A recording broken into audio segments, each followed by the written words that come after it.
Okay, thank you so much for coming. My name is Tim Bale and I am Director of the Mile End Institute. Thanks so much for coming to this evening where we're going to be talking about who represents London, ethnicity, gender and party in local government. We have a very full set of panellists here and I will introduce them right now. The first person you're going to be hearing from is Mercy Muroki, who is a former student of Queen Mary University of London. And the reason we're having this panel at all, actually, is down to Mercy and her dissertation, which was so good it ended up being published, co-authored with Professor Philip Cowley. He used to be the director of the Mile End Institute.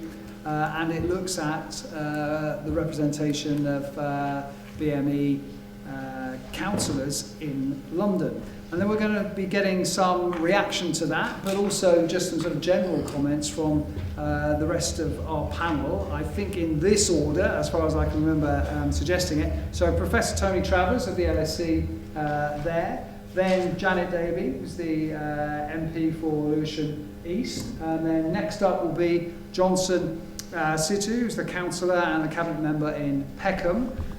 Then we're going to hear from another councillor, Asma Begum, who is deputy mayor of Tower Hamlets. And then we're going to be hearing, last but not least, from Sundar Katwala, who is from the think tank British Future. I am simply here to start sort of picking people when we go into Q&A. Hopefully we'll have some time for Q&A, and then at about 8:15, 8:30 we'll finish up and there are some drinks and some nibbles outside.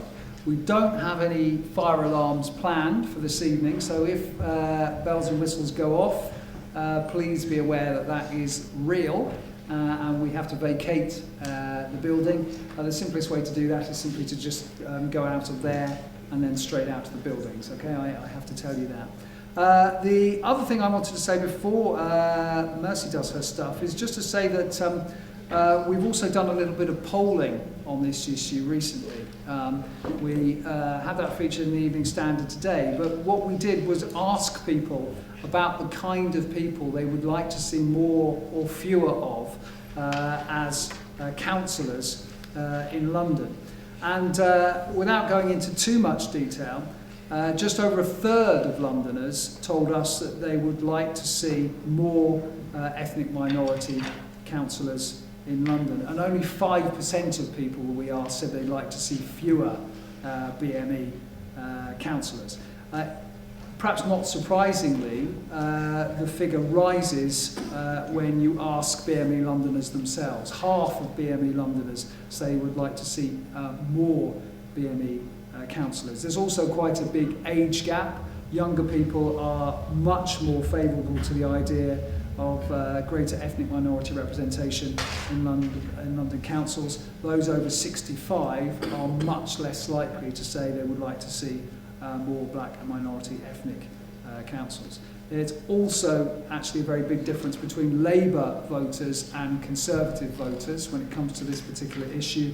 And there's also a very big difference between people who voted Leave and people who voted Remain. People who voted Remain are much more likely to say that they would like to see more BME councillors. And then we break it down in a little bit more detail and we ask people about, various religious groups, including Muslim councillors, and we've got some interesting findings there. If anyone's interested in the detail of that, please do come and see me.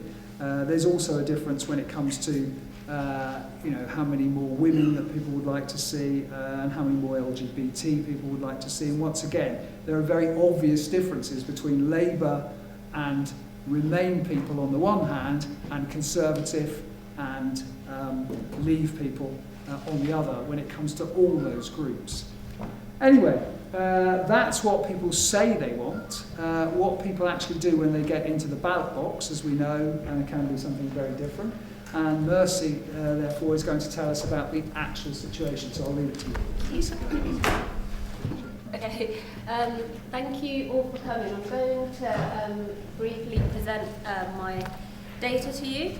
So as we know, we're all here to talk about Black and Asian representation in London local government. So first I'm going to start with the ethnic makeup of London. So 43% of Londoners are ethnic minorities. This was according to Greater London Authority population estimates last year. And if you look at just Black and Asian Londoners in particular, they make up a vast majority of these ethnic minorities. So out of every new Londoners, one of them are either Black or Asian. So the reason we looked at Black and Asian Londoners in particular is because we kind of get used to using this term ethnic minority, and it actually kind of blurs the nuances between those ethnic minorities. So that's why we were looking at them as distinct categories. So I'm going to just show you 3 graphs. The first one is going to show the combined Black and Asian representation in London, then Asian representation individually, and then Black representation. So if we look at the combined Black and Asian representation, we see that around 32% of London's population is Black or Asian. In the council, it's about 26%, so it is, around a quarter. That's a good level, but there is still that deficit between the population and the Black and Asian population and Black and Asian councillors. The good news is that it has gone up. It's gone up since 2014, so these figures are for 2018 elections. It did go up by about 3.5 percentage points since the previous elections, which were in 2014. And compared to sort of all the studies that have looked at Black and Asian representation, which are pretty much 20 years old now, so the 90s, it has gone up since those studies quite considerably. And there's also census done of local councillors, and it's gone up. It's done every few years, and I think the last ones were in 2013, and again gone up 2004. It's gone up since. If you take any sort of benchmark. So the good thing is it seems that there is more ethnic minority councillors than ever before. For the Asian figures, 18.5% of London is Asian, 18.3%. So as you can see, it's more or less the same, it's proportionate now, the Asian Londoners and proportion of councillors who are Asian, and that's London-wide. If you look at the Black figures, it's a bit of a different story. So whereas about 13% of the population, the London population, is Black, 7.7% of councillors are Black. So obviously that's about 5%, 5-6% gap. And you can see that this deficit in the Black representation is what makes up for the combined Black and Asian deficit, basically. So this was the point I was making, really, about what happens when you combine ethnic minority figures into one category. It hides nuances such as this. So, from this, for example, you can see that if we wanted to work on better representation, then it would be Black representation that you might want to have more of a focus on. And in practice, what this means is that you would need 104 more Black councillors across London to for Black representation to be proportionate. So in practice, that is quite a big gap, although the percentage points don't seem that big. In practice, that is quite a lot of councillors that is missing. So this next graph is representation across the 32 councils. So this red line represents what you might call perfect representation. That is, if the proportion of Blacks and Asians in the population matched exactly the proportion in councils. Obviously, it is idealistic. We're not saying, that is a realistic thing to happen across every single borough, but that's what that line represents. And if you plot Black and Asian representation across London, across the 32 councils, you find that in 2/3 of councils, Black and Asian people are underrepresented. So all the way from Enfield to Tower Hamlets, you see that across most councils, Black and Asian people are underrepresented. The colours on the graph represent the party that controls each borough. So again, you can see that the Conservative boroughs are towards the more underrepresented side, and the boroughs towards this end tend to be Labour-controlled councils. This graph splits that data that we've just seen into black and Asian. So the black representation is the blue, and Asian representation is the orange colour. So this is in ascending order from least representative borough for black Londoners to most representative. As we see, the figures do differ quite a lot for black and Asian representation. So now that we can actually see the nuances, it reveals some quite startling, in some cases, disparities. So there are cases where black and Asian representation, they're both underrepresented to roughly the same proportions. Whereas if you look at places like Ealing and Hounslow or Tower Hamlets, you see that actually, whereas Asian people are numerically overrepresented, which means that there's the proportion of Asians on the council is more than the proportion in the population, black Londoners are still underrepresented in those boroughs. So it's actually the case that in 21 boroughs across London, Asian people see better levels of representation than black people. So this is why it's important to actually look at these nuances, because it kind of distorts the figures, especially for black representation, when you just kind of look at ethnic minority as a whole. We also looked at gender representation, so we broke that down into the ethnic categories as well. So white men are still massively overrepresented by 15 percentage points. White women now, I mean, that's negligible. So we found that the proportion of women, white women in the population now matches the proportion of white women in councils. If you look at Asian and black figures, it's a different story. Whilst Asian men are overrepresented, which means that the proportion of Asian men in councils is bigger than the proportion in the population, Asian women are underrepresented. For the black figures, both black men and black women are underrepresented. So black women are the only sort of female ethnic group that see better levels of representation than their male counterparts. And this is true in London local government, and it's true in Parliament as well. So why does it matter, basically? This is a question a lot of people ask me. The first reason it matters is a practical reason, really. Councils make crucial decisions on day-to-day services, really. They're in charge of social security, social services. They're in charge of decisions around education, planning, environmental decisions. So they make decisions that affect Londoners on a day-to-day basis. So representation does matter in that regard, because these are the people that are making the decisions that affect us daily. Representation in and of itself reaps benefits. So a lot of people like to give the critique that this is sort of all this identity politics.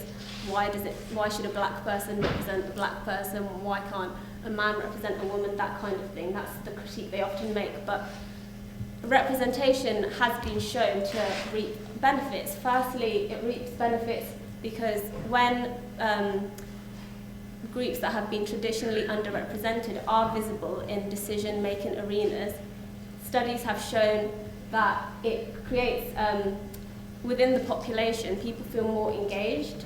So women, ethnic minorities, they're more likely to engage with their representatives, and the visibility kind of breaks down the barriers and the stereotypes that exist around traditionally underrepresented groups.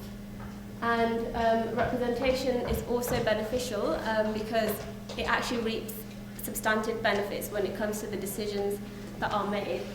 So studies, for example, have looked at what happens when there's more female local government representatives. And for example, one Norwegian study found that there was a correlation between the number of women in local government and the provision of childcare services in those areas. So another study, for example, found that this is for Parliament, it found that ethnic minority MPs ask disproportionately more questions relating to ethnic minority interests. So they raise issues on the agenda such as relating to racism or immigration and things like that.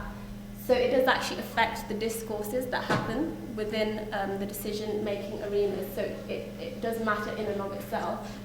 And the final reason is because it matters for national representation. What I mean by that is a lot of local councillors go on to national office. You'll find that a lot of ethnic minority MPs have had a background in local government, and Janet can tell you her personal experience of that. So if we do care about national representation of ethnic minorities, and this is definitely something that parties have been focusing on more recently, and it's definitely becoming a more salient issue.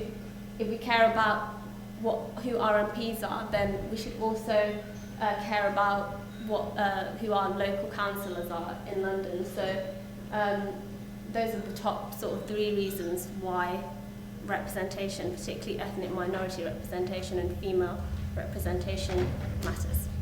Thank you. Thank you.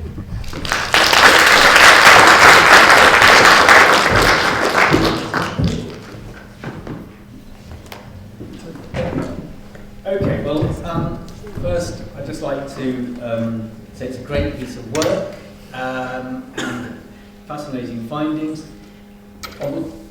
One good thing I think we can say from just looking at this, Mercy's work, is that I think I'm right in saying that the gap between Black and Asian representation shown in this study in London is somewhat smaller than in the House of Commons. House of Commons made big steps in recent years, but still further behind where London local government has gone, and that makes Mercy's final point absolutely salient. So the arrow across from what happens locally and what happens nationally, and of course that also points to the enormous importance of parties and the way they select candidates at all levels of government. So I think as ever, in any study of London, you've got 32 boroughs. A colleague of mine once wrote a book where he pointed out if you go into any town hall, you find maps on the wall of the borough as if it were an island. You recognise that? And in that way, the variations we see here are themselves fascinating, different political cultures in different boroughs, different demography, different public concerns, and that shows up here as it does in other studies, which is, in a sense, it reinforces our understanding of these differences.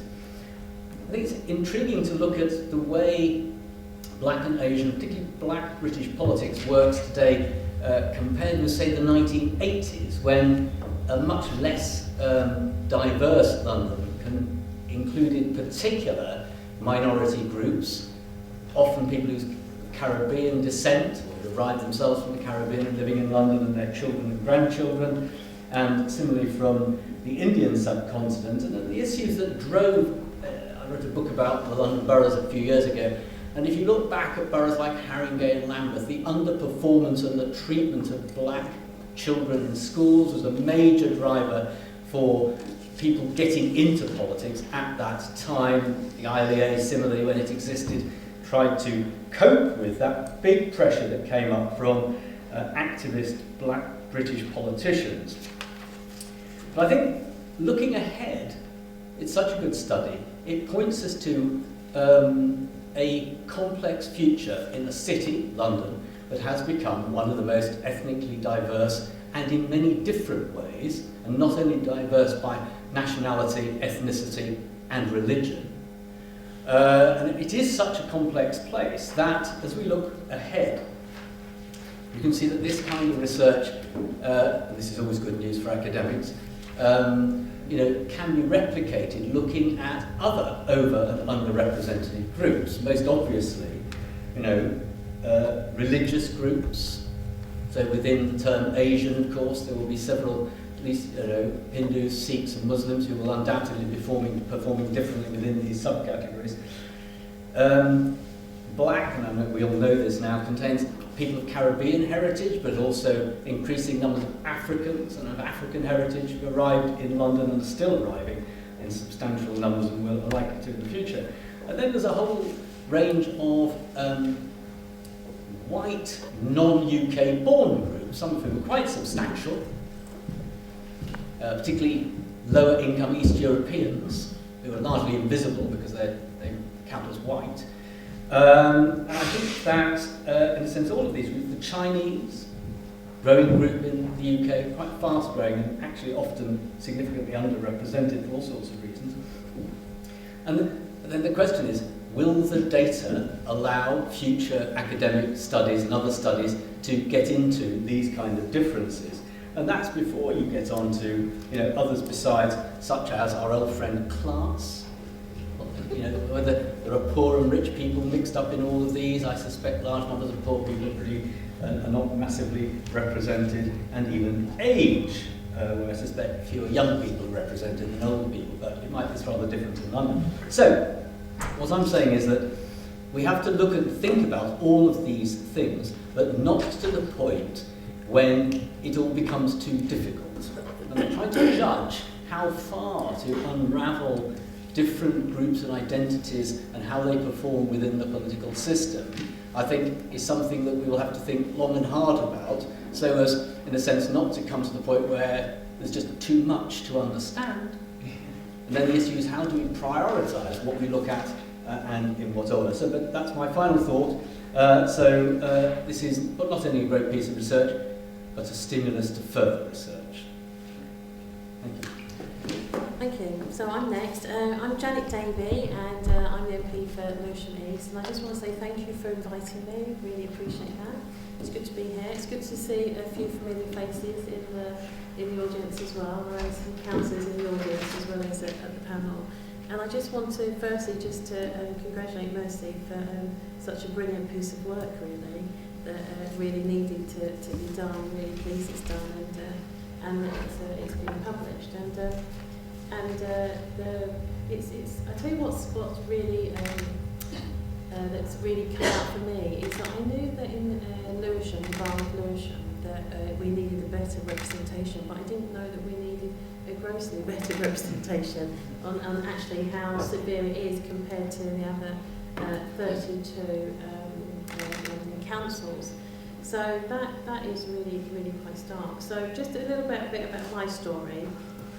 I thought might be helpful to you. So I became a councillor in 2010, a local councillor, and I was very much supported by other women within the Labour Party to get ahead.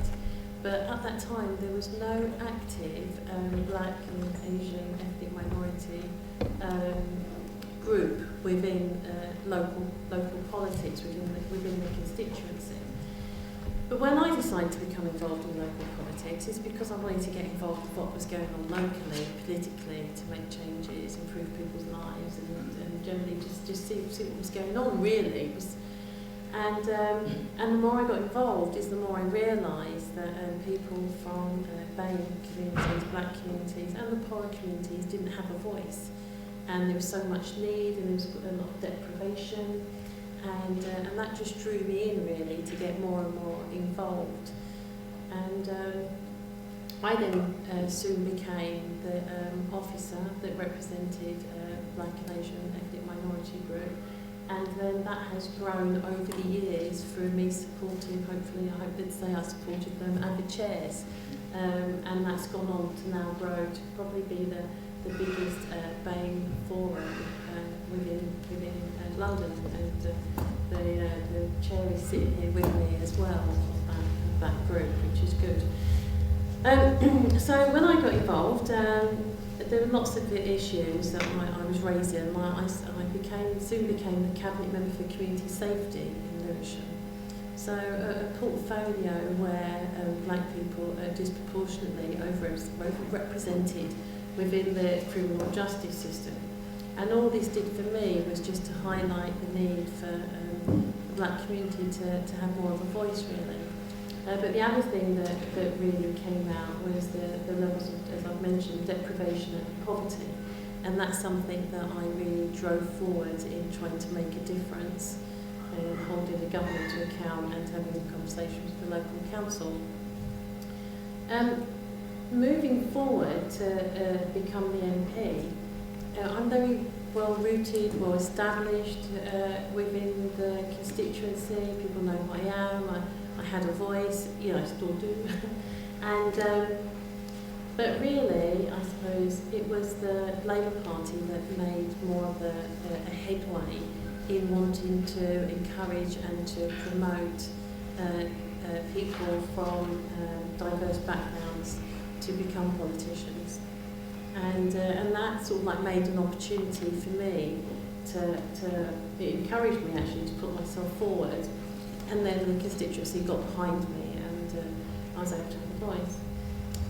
But I really just want to raise that I very much recognise that there needs to be better representation in local government and in national government for black people in particular. Now I am black and Asian, I'm of mixed heritage, but I recognise very much, and especially with black men who they are not represented.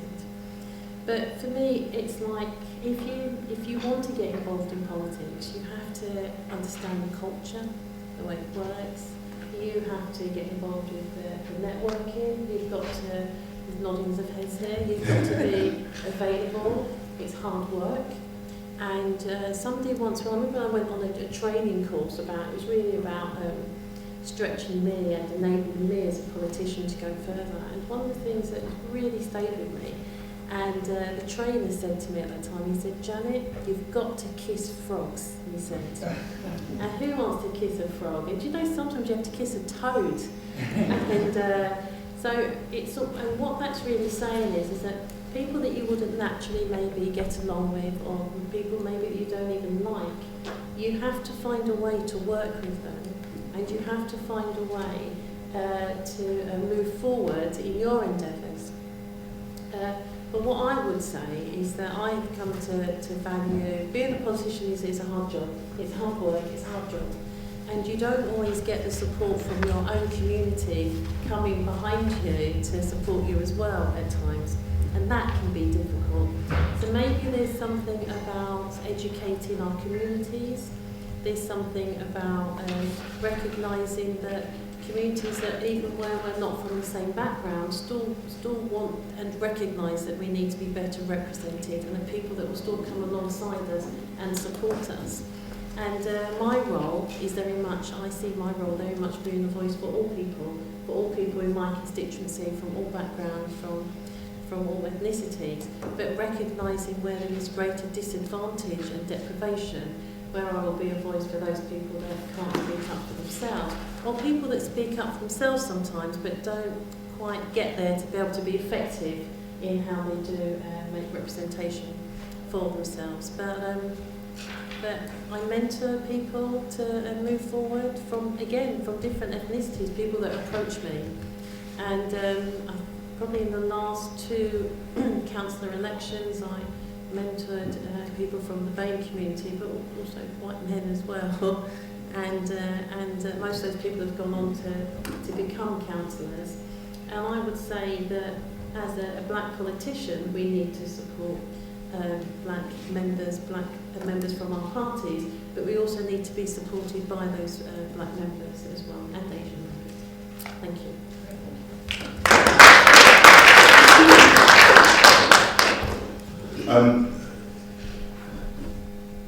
I would echo the comments already made. To introduce myself briefly, John Situ, I'm a councillor and cabinet member in Southwark. And firstly, really want to appreciate Mercy for doing this work, because it's only when we shine a light on these issues then we can attempt to address them. And for me, just looking at the presentation and looking at the discussion we've just had, it poses a number of questions. And just to run through them. 3 questions immediately spring to mind. In a city boasting over 50% women, why do we still have proportionally not enough women, too few women in our town halls? We know London is open, but is politics open? And for me, the final question as a young black man, why is it a rarity in local government as opposed to seeing it far more often?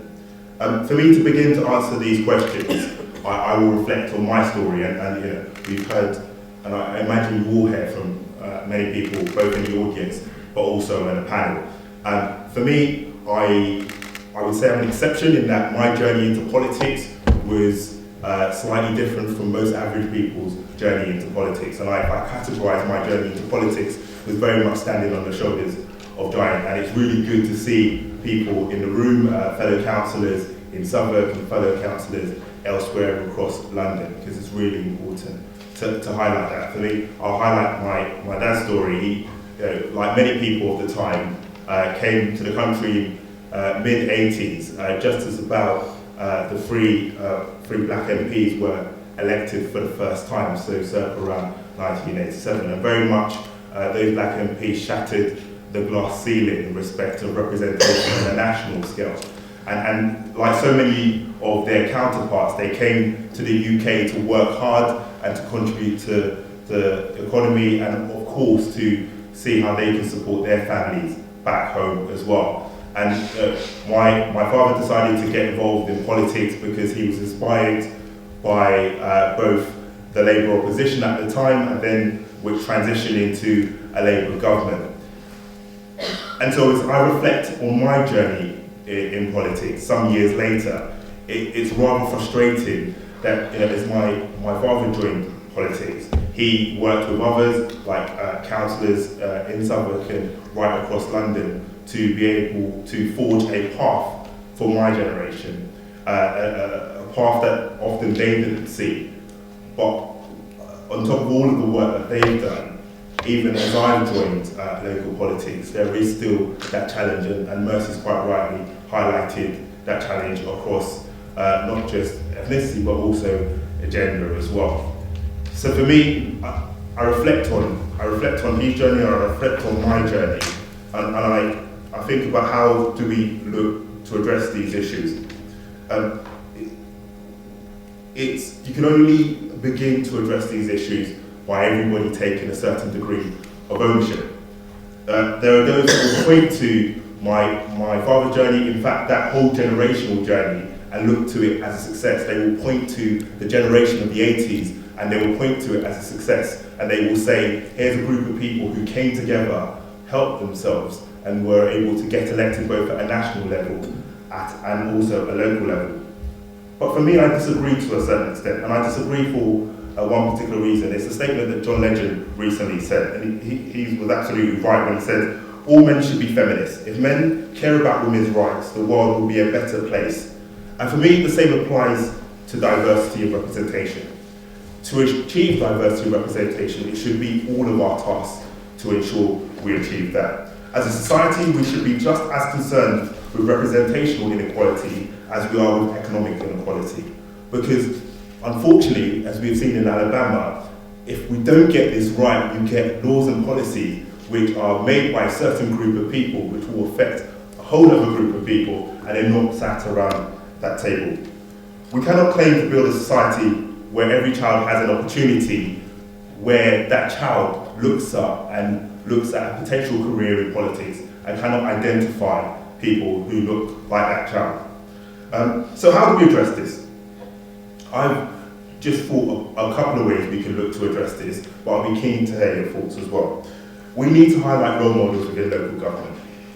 The LGA have fantastic leadership programs right across the country, but I think far too often people who want to get into local government or people who are already in local government don't know about it. And crucially, irrespective of gender or race, we will need to come together to ensure there is diversity in our town hall. And as Janet's quite rightly talked about, this will need a grassroots approach. So people who are active within communities supporting elected officials, but also elected officials throwing the ladder back down to grassroots communities as well. I'll end on this note. It's a big challenge, but we need to ensure that we become colour and gender conscious to open the door to town halls being more reflective of the community we seek to represent. And if we do that, we will start to address the figures that Mercy highlighted. Thank you.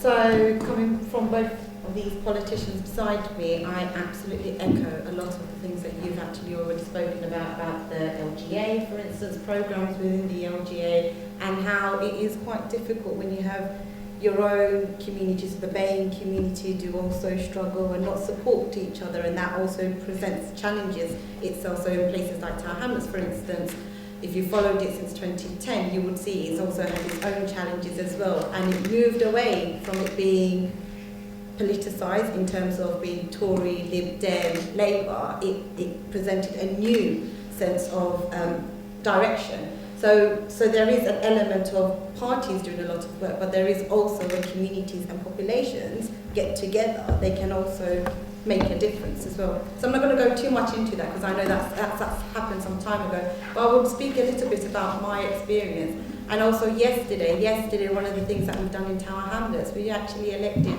the first black speaker in Tower Hamlets, which was absolutely amazing to do. And she would do an absolutely fantastic job in getting more black people within our community more active in Tower Hamlets as well. The results that we saw around population in particular and representation in Tower Hamlets, it didn't stark me at all. It's something that we know. So I can see the two of my councillor colleagues that are here as well, I assume because it's in Tower Hamlets and Queen Mary is in Tower Hamlets that they've attended. They would also know that it is pretty much representative, and it is something that we know and we reflect on that and we see it on a regular basis. So we do know that there are the Asian men overrepresentation. We do sense that as well. We do also feel that there are white men overrepresentation in particular areas, and also white women in particular areas, because we tend to feel the brunt of it. So I should also say who I am. I am Asma Begum. I am a cabinet member and I am a deputy mayor of Tower Hamlets. But to get to that position has taken me a very long time, and it was a struggling journey to get there. And I had to go through a whole series of difficulties and battles internally and externally to get to a place like that. But one of the ways that I was able to overcome it was by having other women, in particular BAME women, that were able to support each other and kind of give us the support that we need, and the LGA training courses actually. So getting myself aware and known to the LGA and going to a lot of these trainings where you then build on your support networks, and they help you and give you the encouragement to go on to flourish as well and to push yourself. Another reason why I got involved in politics, well, one of the reasons why I got involved in politics was in 2014 when I first got elected. I started to become more engaged and more active around 2012, 2013, where there were people within in our council talking about childcare, talking about women in employment, and how it's very difficult, in particularly BAME women, to get them into employment, and how can we help BAME women to get into employment. And a lot of the people that were discussing this were white men, or people that did not look like me, or people that didn't have children, or they didn't understand childcare issues. A lot of it was people making decisions for me that did not look like me, reflect anything that I go through on a daily basis. And that was one of the reasons why I started to get more active into the Labour Party, and because they were my values. So I believed in the Labour values, so I got active in the Labour Party. I then looked at women organisations. So we had Women's Forum in the Labour Party, which kind of helps women to get together. In Tower Hamlets, we never had that. It wasn't working. So it was rebuilding that and making sure that we've got more women active, and obviously building that network of women supporting one another. And then once I got elected in 2014, I was given a portfolio around culture in Cabinet. And then I've moved on substantially to community safety, because again, that disproportionately affects our BAME community. In Tower Hamlets, as we've got a 33% population of Bangladeshi community, it disproportionately does affect our Bangladeshi community. So it was quite interesting, and I'm doing a lot of work on that. But those are one of the reasons why I was able to get myself into politics, but then obviously realising that you need the support mechanisms and you need also the networks to kind of push yourself and also be at the table when you're making those decisions. If you're not at that table and if you don't push yourself to go on those tables and be a part of those discussions, decisions are then made, and then you are disproportionately disadvantaged by those decisions that are made. And that's genuinely because people around that table that are making those decisions don't know the obstacles and the barriers that BAME communities in particular face. So there are additional barriers for BAME communities that they face in comparison to other communities. And that became very stark to me when I was progressing within my political career. And that is something that I constantly always remind myself now whilst we make decisions, and it's something that, as you've rightly said, Janet, you would see the BAME individuals or representatives constantly speak about it. And one of the reasons why they constantly speak about it is because they constantly see it. And if they don't then pick it up and speak about it and challenge it, nobody else will. So it's right to say everyone should be a feminist, but it doesn't necessarily mean they would feel the impacts of it, of what a woman would go through, or the obstacles a woman and a BAME woman, the different obstacles a woman and a BAME woman would feel. So there are these issues, and I could see my colleague over there nodding her head, who has also been very supportive, and without people like her, Councillor Amin Ali, we wouldn't have been able to get into places where we both now represent quite well in our cabinet. I think also in regards to the report, as I spoke to Mercy about it before we started our conversation here, I think it's an absolutely fantastic report. People are talking about it, and because people are speaking about it, we are starting to see those changes. Many people are more aware of it. And then these are the reasons why a lot more people are getting more engaged in. So when we're talking about panels, for instance, we talk about women, diversity. So when we consciously set up a panel, we would always say, well, do we have enough women? Do we have enough BAME representation? Is it all just white men? And then those are the questions that I tend to ask myself a lot of the time. So now, because we're aware of it and we speak about it, we start seeing a lot of it, and then it makes us more aware of whether we are represented well or not. And I do think it's also a tip of the iceberg in terms of there is a lot more that we can do. So when we look at local government, we talk about BAME communities being represented in local government, but it'd be quite interesting to see how many of these people are actually represented in the executive decision place. So where I would call making the decisions or having the powers to make decisions, how many of the BAME representations are going up to those places and making those decisions? Is it still kind of monotone, or has it actually changed a bit? Because I know at a local level it definitely has. You get that representation, but do you get that in the executive? So there is loads and loads of work that we can do, but it's an absolutely fantastic report, Mercy. Thank you.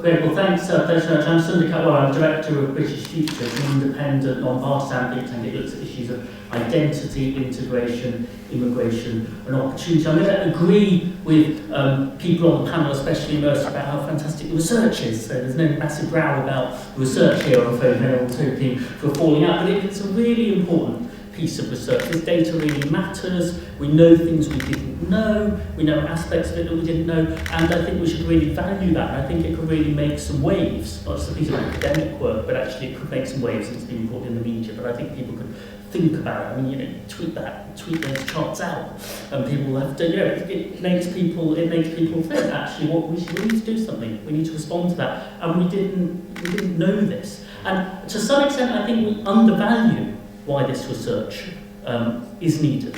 And was needed, because to some extent people think, well, it's good to do the research, but I bet I know what it will say, because the race debate in this country there's a lot of frustration in the race debate, rightly so, because there's a lot that needs to change that isn't there. So I bet it will show nothing's changed and there are big gaps and women will be underrepresented, minorities will be underrepresented. Do the research, but I already know the answers. But when you get the granularity of the research, you show us a really important picture about Asian men and Asian women and black men and black women and white women and so on. So some of the things that people are expecting to see they see, and some of the things they're expecting to see they might not see. So it moves the debate on in important ways. So the data really matters. But there's a good question that relates to that then. So why didn't we already know this? We're in London, and this is the most diverse city in Europe, one of the most diverse cities in the world. We talk a lot about inequality and opportunity and race, and you've gone and done this academic research, and we know that. So, GLA,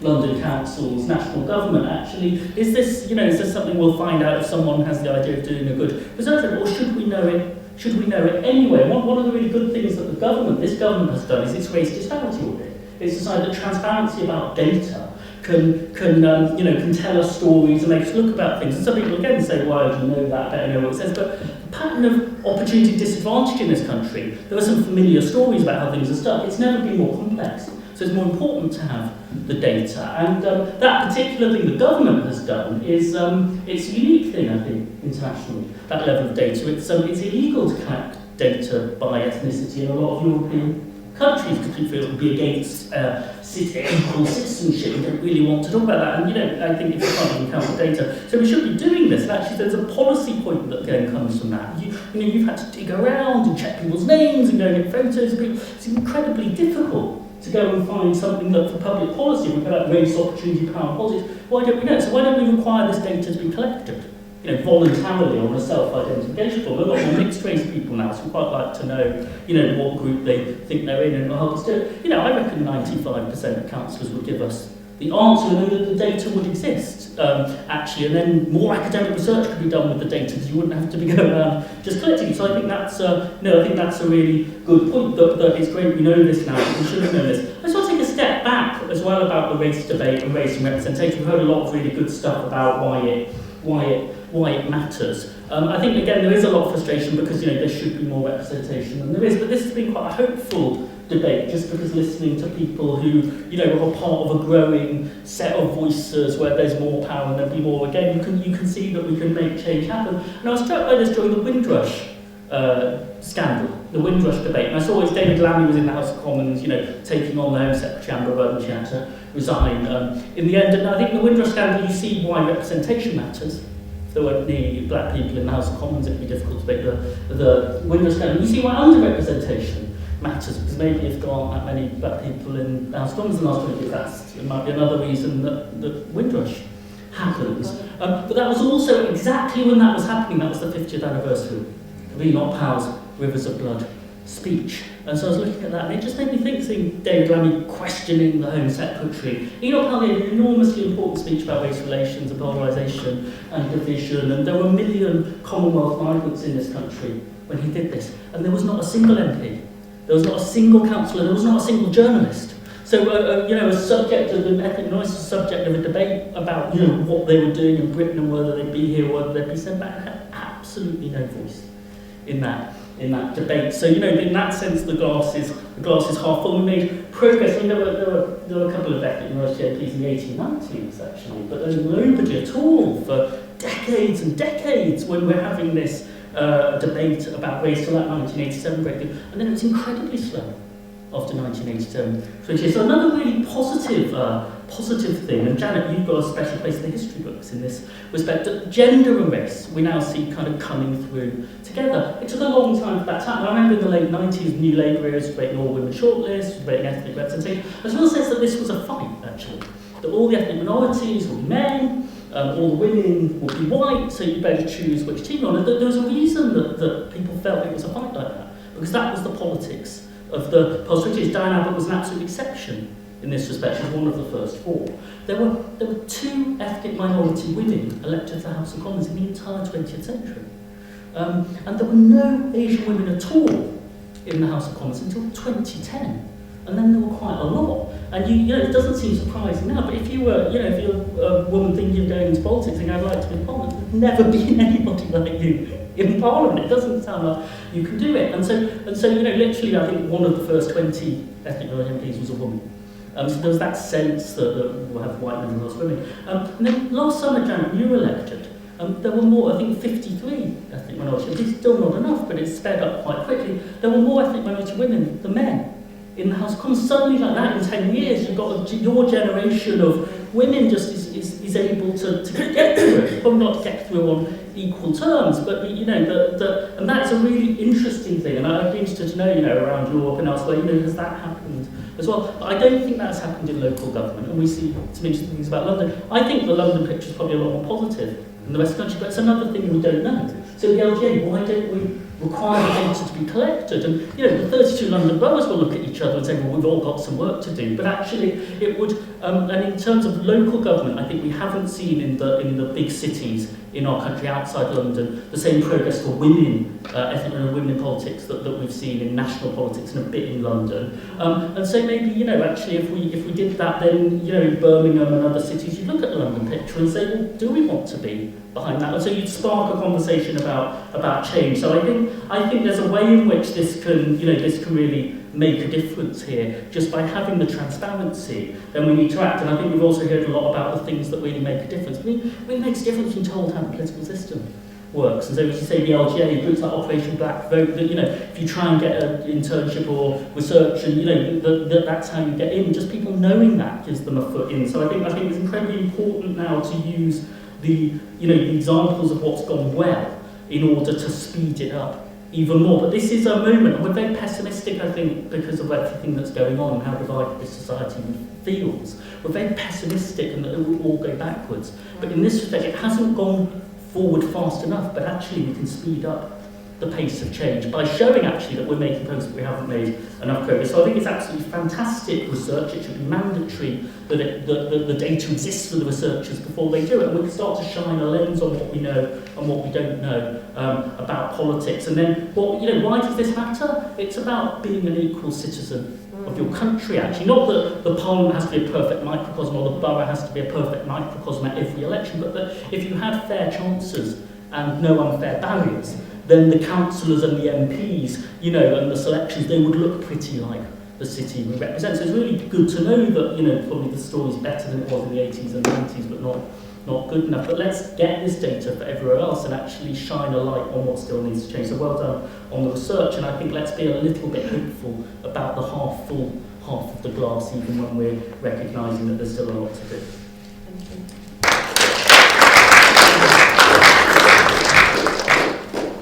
Well, we've got some time for Q&A, so I hope we've got some students with some mics. Yes, thanks very much, and the fab blue t-shirts. I'll take them in batches of 3, so I'll have a lady in the striped French-style top and my students there, and also you, sir. So if we can go in that order. Thanks. Hi. First of all, thank you very much. This has been really interesting, and this is a great report. My question is, are there any specific policies that you would like to see to try and address this disparity? For example, quotas or other affirmative action policies, or do you think it's more about having, as you said, mentors or shining a light on people who are already doing this? Okay, great question. Thank you very much. Thanks. My name's Farah. I'm a councillor in the London Borough of Redbridge. I'm a PhD student at Gary. I had a question about once people get elected, and Arsenal touched on it a bit. Are there any barriers to leadership positions? Do minority councillors face more barriers than their white counterparts? Not everybody wants to be a council leader, but are there more barriers in place than they do want to? Okay, thank you very much. And then last but not least, question down. Thanks. Hi, my name is Sagar. I'm very active in the environmental movement. Probably most of the ones I'm being to, I'm the only person who's of colour in the room. Sometimes I never jump onto the panel. My question is I was at one today, which was to be televised a few hours later today and tomorrow. My question was that the thing I told them, in the climate change space, there's too much emphasis on renewables green. I said, how much emphasis is looked at on where do these minerals come from? They come from African and Indian countries, or Pakistan as well. And this inert, subtle, underground racism, which I feel is racism because it's actually saying we can be green, but we don't have to look at the supply chain of the women and men or children enslaved in those camps. And the response I got was pretty much mimicry of a subtle source of racism, like we need it, and whatever's going to happen is going to happen. My question is that how do we get people of visible minority ethnics, not just in the room, but on the panels like I'm seeing visibly today, and also representing and actually saying, if you're going to talk about climate change, we need to have people from Balochistan, from India, and actually tell you what's really going down in these countries. Thank you. Great question. Okay. Well, I will open it up to anybody really. So if anybody would like to, we'll go from Tony on. If you want to take one, fine. If you don't, pass on. Yeah. Well, I'm not qualified to talk about the latter two questions really. I mean, I'm not sure there is research about leadership. It's a really interesting question. I wondered about that myself as we were hearing from Mercy earlier. But on the issue of what's needed, what policies, and the questions about affirmative action, the issue you've got, I think, always in politics in Britain, could change, is that parties and local parties are profoundly important. And the way they operate as effectively voluntary organisations, the whole of British politics relies on voluntary action through voluntary political parties, and they are almost, Tim is one of the great writers about this, they are very important to our politics, but they are just voluntary organisations, really. But, so it's hard to legislate, to force them to do things. So the question, it occurs to me, is how are these parties, which are changing rapidly before our very eyes and lost a lot of self-confidence recently, to be convinced that it is in their interest to take a greater cognizance of this kind of research and do something about it. And the reason for that is, it is in their interest, because if they do it properly, more people would vote for them. That's why parties exist. And the question is, why don't more parties at the local level, and research shows pretty clearly that some parties are doing better than others, but the truth is, until and unless parties think that they need to do something about it, it will not lead to the degree of change and the sophistication about what needs to change that is required simply to get something that most people intrinsically can see as fair. That's before you get to all the benefits of representation and different views being represented to get a better politics. Johnson, take whatever you like. I can't possibly talk about answers, so I'm going to take the other two. Reflecting on both the leadership points and also the panel and how do you get more people, minorities on panels. I first tackle the first question in terms of leadership. Being on the cabinet, I am in a leadership position, and what I almost chuckled when Janet talked about kissing a frog and kissing a turtle, because it's a really, really valid point in that to be able, any group structure, we have a leader in cabinet and group structure, and most groups have that, and most councils have that. You, in some cases, have to be elected onto the cabinet.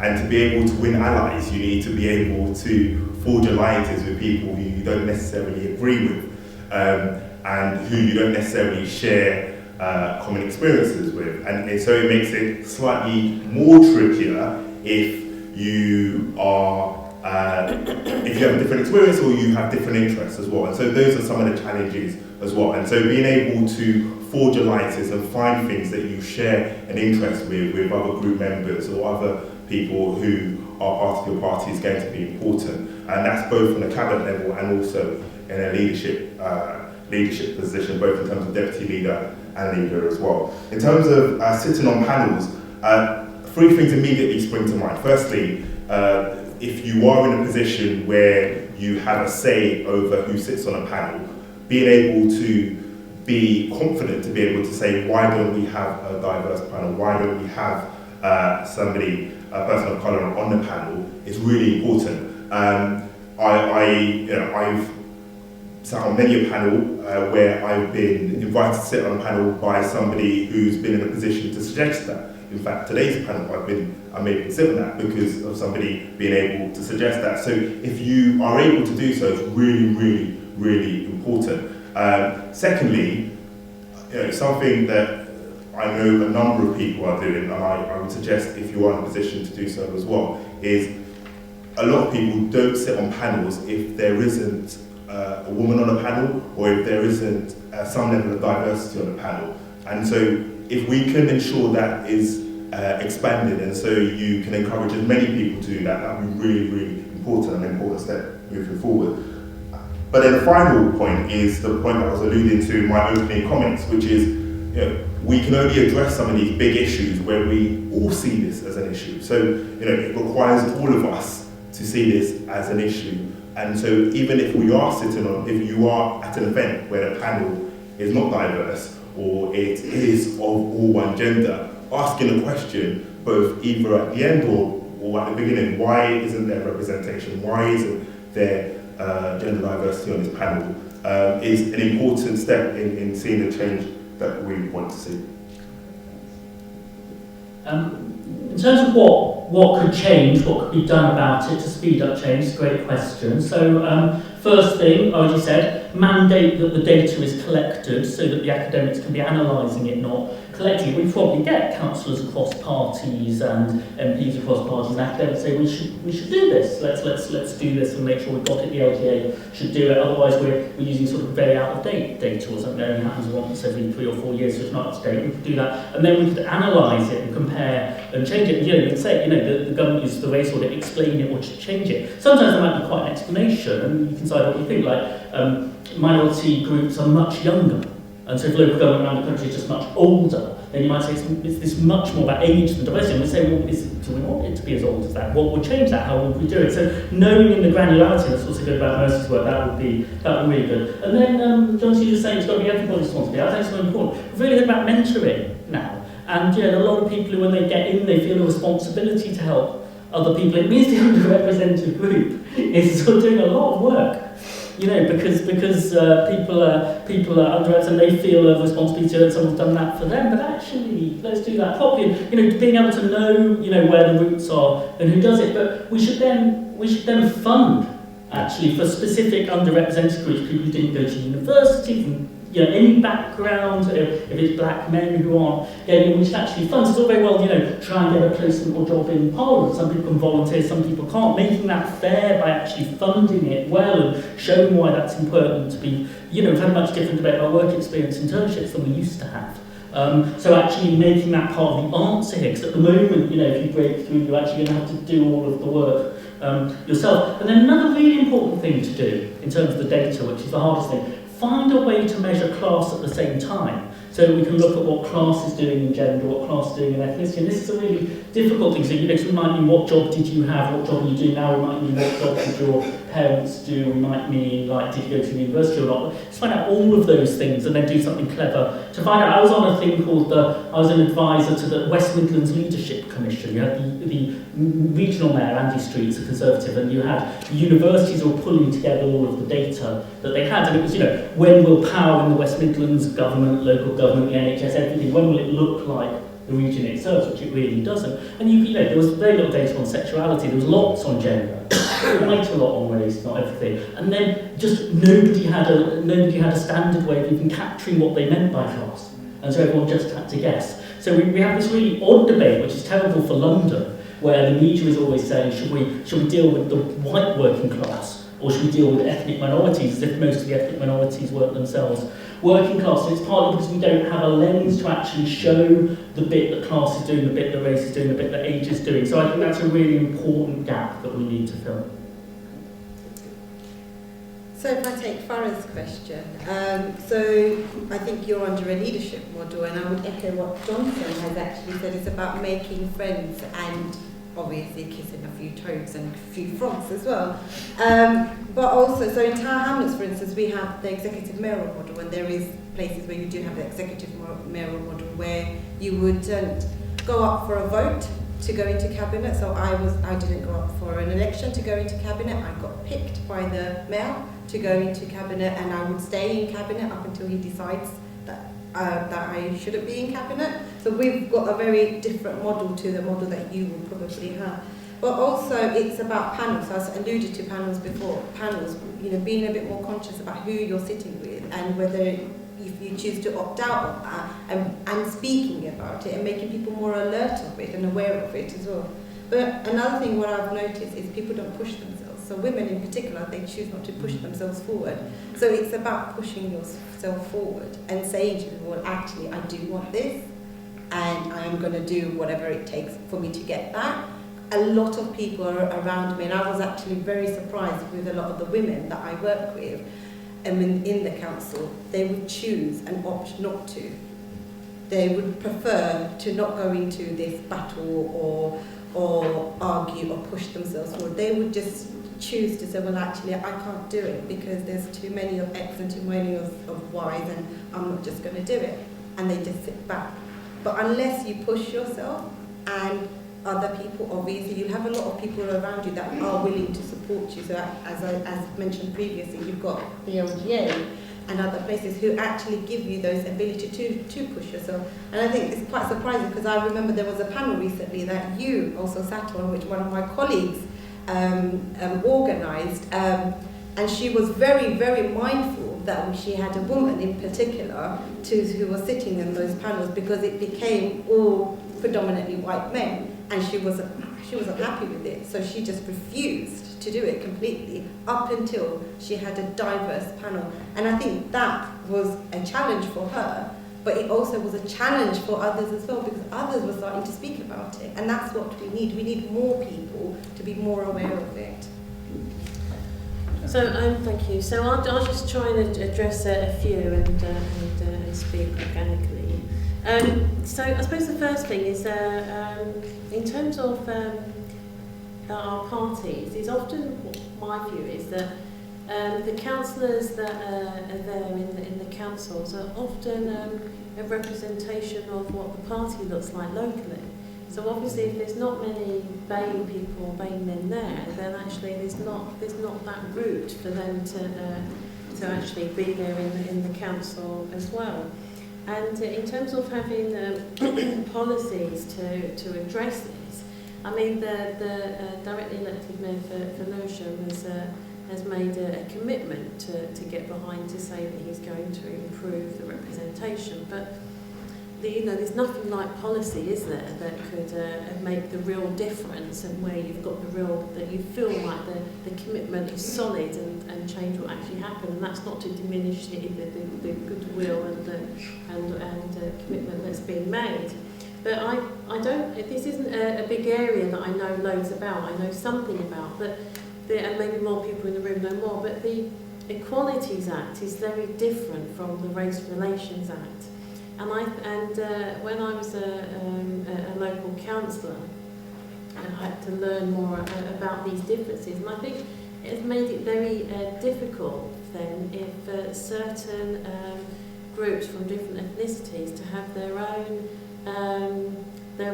organisation, which is then supported for one particular group. And I actually think that if that was there, then actually there could be other conversations that could happen that are pertinent to that particular group. Organisations like Operational Black Vote is a funded one. I led that in Lewisham, and I was a mentor a couple of times. Things like that are excellent. That needs to happen. There needs to be commitments for that, or maybe that could be written into the policy for certain local councillors on the offset of them taking on board this report. That could be something for a way forward. The toads and the frogs actually came out of a leadership course at the Local Government Association, and I'm going to a Local Government Association reception soon, and I think this report should be looked in terms of a democracy review at local government level, and that's where it should happen. It should be circulated to the local all the local councils across London and indeed across the country, for them people to start doing a further study into other parts of the country. I'm going to try and keep on track. In terms of once elected, Lewisham was directly elected mayor, similar. When I was the cabinet member, I was appointed. Suffolk's very different. But I think really there's nothing wrong with being ambitious, and there's nothing wrong with having a vision and letting some people know about that. It's dependent. You've got to be smart as to how much you share about where you want to go. And sometimes it's good to hold some things back so that you don't feel affected maybe by some people's criticisms. But you'll also, my party is great in the sense that people will come alongside you and help you to achieve your goals, and that's what you want. You want to build up a great team alongside you, people that you can rely on and to make strides. But you have to have to work for what you're going to achieve, and then when you're in those positions, you're going to have to do the work and to make a difference. And when we get involved in politics, we want to make a difference. We're not just here to speak. In terms of panels, sometimes I find that sometimes people aren't panels because they don't have the knowledge or they don't know about it. Then sometimes it's really that simple. The passion is there, but people aren't aware of the avenues and where to go.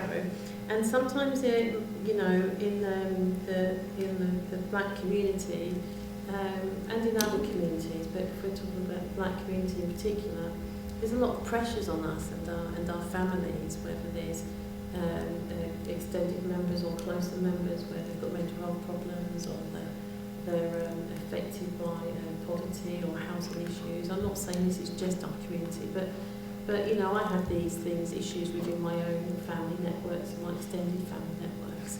And so sometimes it can be a real challenge to find the time to get involved in other things. And I don't feel that is often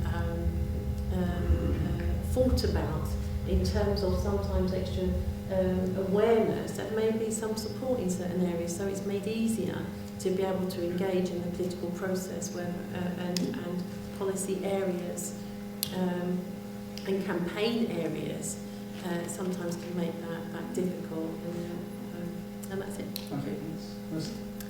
I'm going to ask the question about quotas or policies to address the imbalances. I would be a bit wary about quotas or anything that there's always a danger with these things that, with shortlists, for example, like Orbane's shortlist, of tokenizing people. So you say, okay, we've got, 3 ethnic minorities in now, that's our job done, we don't need to do anything more. And I think that ignores the root problems, that ignores the reasons why people don't get into politics in the first place. So I think I would encourage a more organic approach and looking at actually what are the underlying reasons why people aren't getting in, and how can we tackle those underlying reasons first, because if we do that, then maybe organically people will start engaging more in politics rather than just sort of doing a box ticking exercise where you have a few ethnic minorities and then you think, okay, well, we've filled the quota and that's our job done. Okay, I'll take one more round of questions then on this. So you might have to ask them while we're having a drink afterwards. So can I have there's 2 people there, so I'll go for 2, a bog-off offer there, 2 for the price of 1 while we're there. And then actually I should go to this side of the room as well, so you sir as well with the glasses. So, okay? No, behind you, sorry, yeah. Both people wanted to say something. So if you can keep the questions short, that would be great. Thanks. Okay, my question's really short. I'm Victoria Rees, I'm a recently elected councillor in Southwark, so I know Johnson and my colleague Martin. Mine is a couple of questions. What do you feel as a panel the role of community activists? Because in order to get BAME people, I don't really like the term, but BME people into politics, I use the community route. A lot of people like myself who are trade unionists use the community route. What do you see? Do you think that's an important route, or do you think that isn't an important route? And also, what's the role of BME trade unionists? Because I know a lot of trade unionists who got into local politics and also into Parliament, e.g. Eleanor Smith, Unison, and a number of other people through the trade union route. Okay. Yes, sir. Yeah, it's on. It is on, yeah. Really interesting presentation, but I just want to make a quick observation first of all.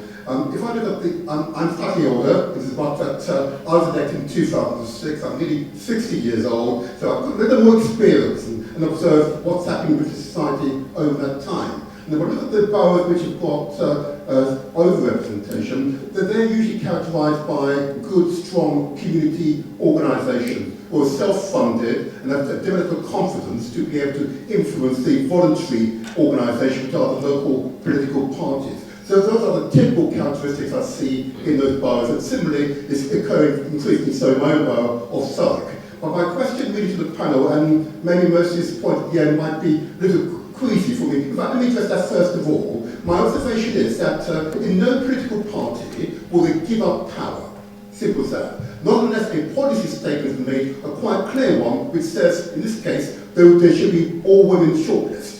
And that's the way in which Parliament, the characteristics in Parliament has changed because of a deliberate policy action. And I noted when, forgive me Mercy, when Mercy said, well, indeed, in the case of race, maybe we should go for it organically.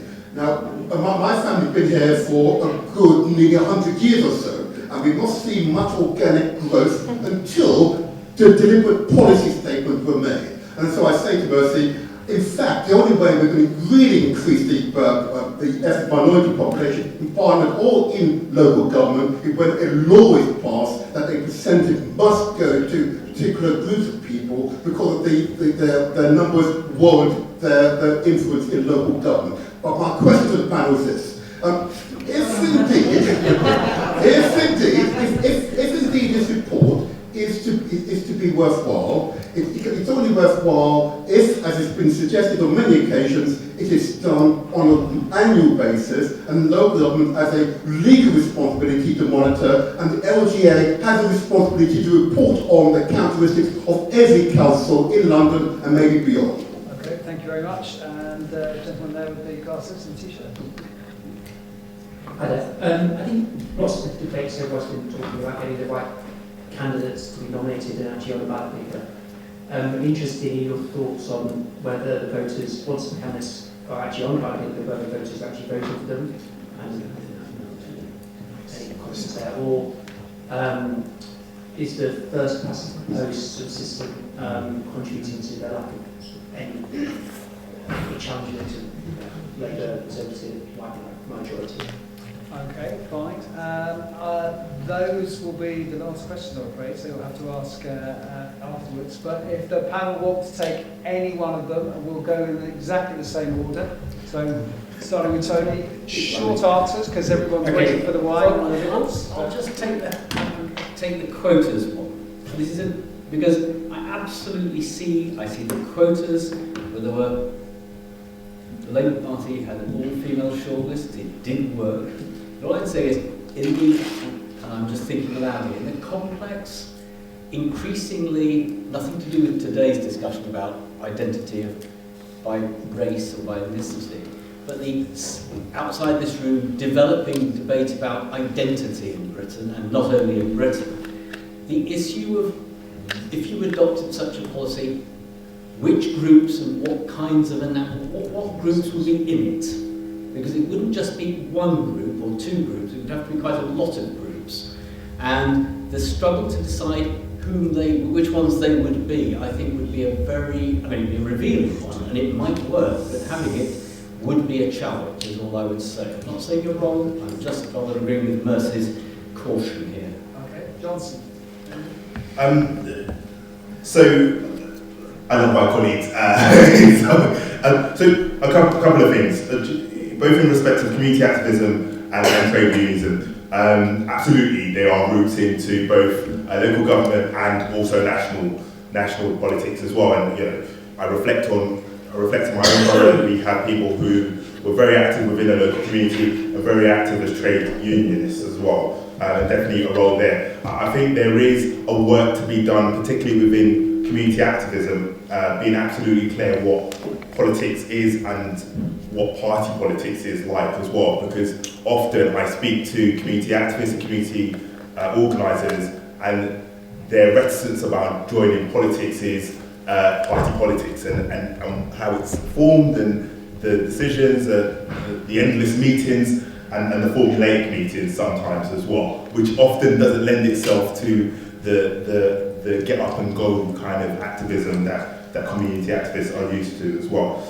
Just in respect of the point around ensuring that there's an annual reflection on both diversity, absolutely, and this government have done very few things well, but one of the things that they pushed on is ensuring that there's pushing to have the BAME pay gap, and they push to have gender pay gap published every year, but pushing to have more companies have BAME pay gap. And I think everybody's highlighted it as part of their opening remarks, why it's so important that you can only address these challenges if you know what the figures and what the facts are. So being able to do this on an annual basis would be really important.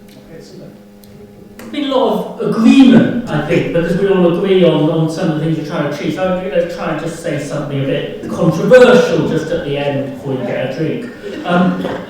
On this issue, mostly, quotas will make it much worse and will do a lot of damage. And that isn't for the reason that you think, which might be a reason there might be a backlash in times like these if you had quotas, which might be true. But gender and ethnicity are very different in some interesting ways. And one of the biggest differences is that men and women are found in more or less equal quantities everywhere across cities and the countries, and ethnic minorities aren't. And if you did quotas on this issue, everyone would get into a mindset of ethnic faces for ethnic voters. And the progress we made nationally was breaking the model of ethnic faces for ethnic voters. It can happen, but that's not the only place that you go, and that's why Britain actually and Canada are the only countries that have got ethnic diversity quite normal in different parties, not just in one party that represents diverse areas, because the Conservatives have got ethnic minority MPs as well as Labour, even though they don't represent any of the highly diverse areas. The Liberal Democrats agonise about this a lot. I went to their fringe meeting on it, and I was saying to them, you're really stuck in this model because you select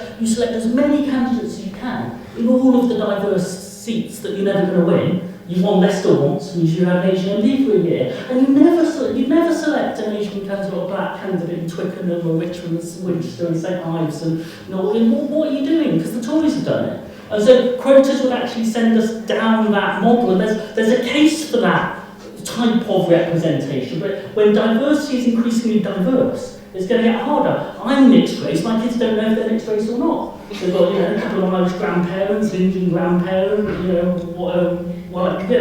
know what's going on, and so community groups and roots into trade unions, so that would be good. The black community, British Chinese people have been invisible and haven't worked like that. Actually, we don't have that kind of representation of the million Europeans in London, especially East Europeans, and how are we going to do it? So I think a softer thing would work. If we know some groups are underrepresented, black men and black women, non-graduates, people from particular classes, etc. We could say, let's fund all the groups that are missing to get proper training, not just voluntary mentoring. Let's give groups let's really go and invest in those groups. But it could be quite a long list of everyone who's on the list of underrepresented, not a kind of which mixed race people are in the quota and which mixed race people are, because that would be really different. Prince Archie doesn't need to be on the quota.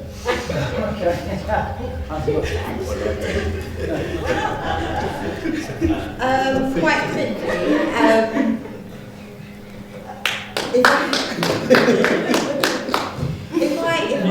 if I come back to the community activist element of it, so and I know a lot of the work that I focus myself on is town hamlets, and one of the things I would personally say is the heart and the core is the community activism.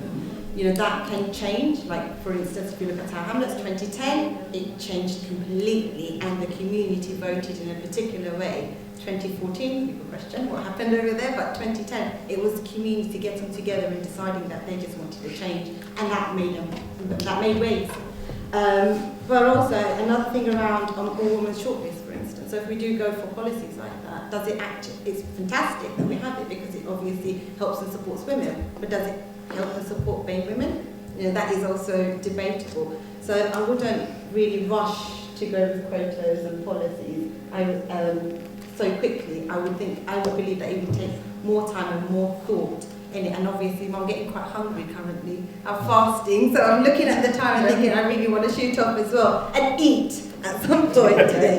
But I'll leave it quite briefly. We're going to finish with Janet and Mercy. So okay, so I know Eleanor Smith, MP Eleanor Smith, really well. She's a great friend of mine, and I would say that communities are political, trade unionists are political, and absolutely yes to both of those.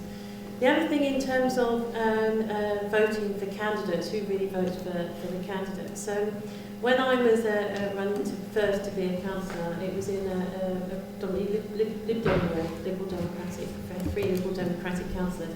I came in with two Lib Dems and one Labour councillor. I'd say that people, when they vote for the leaders of the party, they vote for the party. But in my case, maybe they voted a little bit for me as well. I would like to think. Otherwise, that's a bit of a miracle, really.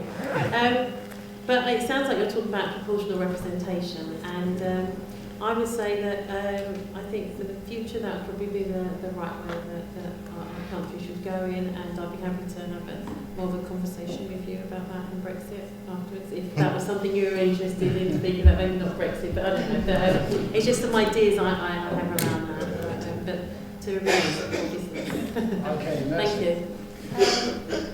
The final thing I would really like to say is I think the panel are right. I think we definitely need to officially have this data collected. But that's just the very first thing that does need to be done before we can even have any of these discussions. So yeah, that's the final comment that I make. Okay, well, thank you. Thank you very much to Mercy and to Phil, obviously, for doing the research and for publishing it. We will put the slides out there somehow. The report is actually available because it's not paywall, is it, actually, the research at the moment. I do want to say thank you for coming again. We've got drinks and all outside, but if you could just show your appreciation for the panellists. So if you're not already signed up to the Mile Institute, do that. We are revamping our website. It looks very clunky and old at the moment because it is, but please do sign up and you'll get the new revamped version next year. So do look out for some of our events in the future. Thanks.